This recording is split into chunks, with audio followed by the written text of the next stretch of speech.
అమరావతి రాజధానికి సంబంధించి పలు కీలక నిర్ణయాలు తీసుకున్నారు ముఖ్యమంత్రి చంద్రబాబు నాయుడు. అమరావతి రాజధానికి మహర్దశ పట్టబోతా ఉంది తాజా ప్రాజెక్టులతో. కొత్తగా ఇక వచ్చే ఏడాది నుంచి బిట్స్ పిలాని కూడా అక్కడ తరగతులు నిర్వహించేందుకు అవసరమైన క్లాస్ రూమ్స్ ముందుగా ఏర్పాటు చేసుకుంటాం. అమరావతిలో బిట్స్ పిలాని భారతదేశంలోనే ప్రతిష్టాత్మకంగా ఏఐ విద్యా బోధన చేసేందుకు ముందుకు వచ్చింది. ఈలోగా క్వాంటమ్ కంప్యూటింగ్కి సంబంధించిన 2 టవర్స్ నిర్మాణం కూడా పూర్తవుతుంది. ఇక అమరావతి రాజధానికి సంబంధించి రాష్ట్ర ప్రభుత్వం, ముఖ్యమంత్రి, సిఆర్డీఏ ఎలాంటి నిర్ణయాలు తీసుకున్నారు అని మనం పరిశీలించినప్పుడు అమరావతి రైతులకి గుడ్ న్యూస్. కౌలు ఎకరాకి 40,000, జరీబ్ అయితే 60,000 రూపాయలకు పెంచారు. ప్రతి సంవత్సరం 3,000 రూపాయలు పెంచుకుంటూ వెళ్తారు. జరీబ్ అయితే 5,000 రూపాయలు పెంచుకుంటూ వెళ్తారు. ఇది రైతులకి గుడ్ న్యూస్ అని చెప్పాలి. ఎందుకంటే కౌలు ధరలు కూడా రాష్ట్ర వ్యాప్తంగా పెరిగిపోయాయి. అమరావతి రాజధానిలో భూములన్నీ ప్రభుత్వానికి ఇచ్చి రైతులు గతంలో 2 ఎకరాలు 3 ఎకరాలు ఉన్నా కూడా వాళ్ళ కుటుంబం చక్కగా బతికేది. ప్రతిరోజు ఆదాయం వచ్చే పంటలు పండించేవారు. ఇప్పుడు ఇచ్చే కౌలు కనీసం ఆ రైతు కుటుంబానికి వచ్చిన అకౌంట్లో పడ్డ వారం రోజులు కూడా డబ్బులు ఉండవు. ఇంకా తర్వాత రైతు కుటుంబం ఎలా జీవించింది? పనులు చేసుకుందామంటే పనులు, ప్రతి ఇంట్లో ఉద్యోగాలు చేసేవాళ్ళు లేరు కదా.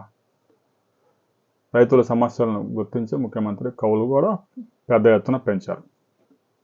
ఇక తాజాగా జరిగిన 60వ సిఆర్డీఏ సమావేశంలో పలు కీలక నిర్ణయాలు తీసుకున్నారు. 4,500 కోట్ల రూపాయల పనులు గ్రీన్ సిగ్నల్ ఇచ్చారు. అంటే ఇప్పటికే జరుగుతున్న 65,000 కోట్ల రూపాయల పనులకి ఇవి అదనం.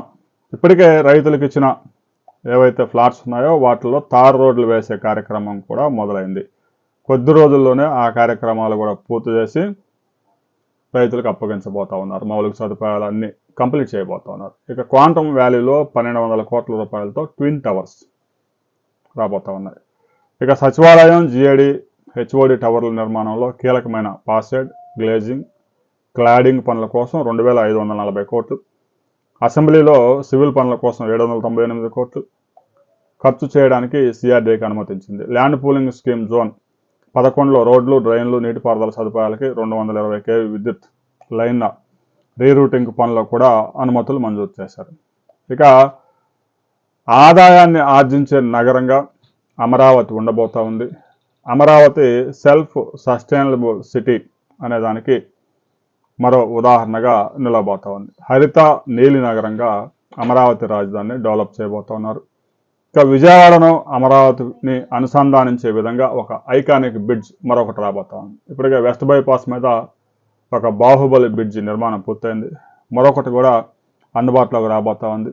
అది గతంలో ఏదైతే 2014 నుంచి 2019 దాకా తీసుకున్న ఏదైతే ప్లేస్ ఉందో ఆ ప్లేస్ని మార్చే అవకాశాలు అయితే స్పష్టంగా కనిపిస్తూ ఉన్నాయి. ఎందుకంటే వెస్ట్ బైపాస్ వచ్చింది కాబట్టి దానికి దీనికి మధ్యలో కనీసం 12-13 కిలోమీటర్ల గ్యాప్ ఉండే అవకాశం ఉంది.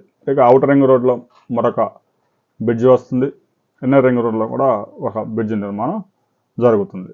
విజయవాడ హైదరాబాద్ జాతీయ రహదారికి మంచి కనెక్టివిటీ రాజధానికి ఉండే విధంగా ఈ బ్రిడ్జి రూపొందించబోతా ఉన్నారు. ఇక SEBI, Swaminarayan Gurukul international school, DAV పాఠశాల, అగ్నిమాపక శాఖ, ఆప్కాబ్ ఈ సంస్థలకి భూమి కేటాయించారు. వారు ప్రధాన కార్యాలయాలు నిర్మించుకోబోతున్నారు. మరో గుడ్ న్యూస్, అమరావతి రాజధానిలో ప్రతిష్టాత్మకంగా నిర్మిస్తున్న బిర్లా ఇన్స్టిట్యూట్ వచ్చే ఏడాది నుంచే క్లాసులు ప్రారంభించబోతా ఉన్నారు. వారికి భూములు అప్పగించి అంతా 5-6 నెలలే అవుతుంది. అయినా వారి నిర్మాణం 4-5 సంవత్సరాలు జరగబోతా ఉంది. 2,000 కోట్ల రూపాయలు వ్యయం చేయబోతా ఉన్నారు. 10,000 మందికి అక్కడ విద్యాబోధన జరగబోతా ఉంది. ఒకప్పుడు బిట్స్ అంటే బిట్స్ పిలాని మాత్రమే ఉండేది. ఇప్పుడు bits Hyderabad, bits Goa, bits Amaravati ప్రతిష్టాత్మక క్యాంపస్ రాబోతా ఉంది. విద్యారంగంలో తిరుగులేని ఆధిపత్యాన్ని అమరావతి చలాయించబోతా ఉంది. వైద్య రంగం, పర్యాటక రంగంలో కూడా అమరావతి నెంబర్ 1గా నిలవబోతా ఉంది. దీని తోడు సాఫ్ట్ కంపెనీస్ జాబ్స్ జనరేషన్ పెద్ద ఎత్తున చేయడానికి ముఖ్యమంత్రి ప్రణాళికలు సిద్ధం చేస్తూ ఉన్నారు. ఆ వివరాలతో మరో వీడియోలో మనం కలుసుకుందాం.